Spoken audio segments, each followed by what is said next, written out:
Ayan na nga, sandamakmak na bawang at sibuyas. Hulaan nyo kung ano ang lulutuin natin.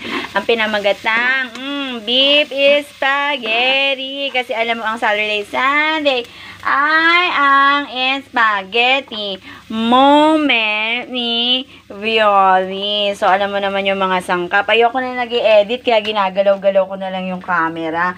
Total, hindi naman talaga tayo balak pasahuri ni Meta. Ang daming mga requirements na kung ano-ano pang mga standard community.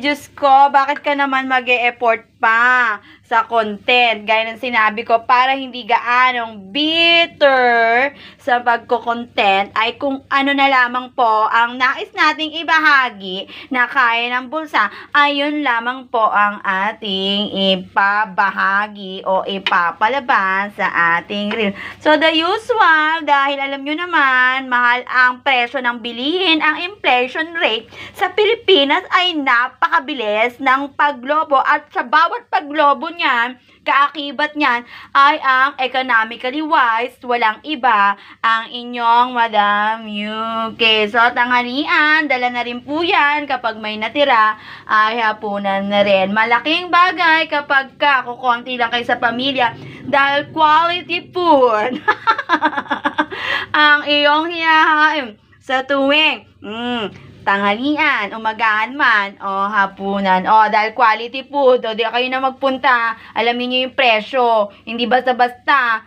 ping,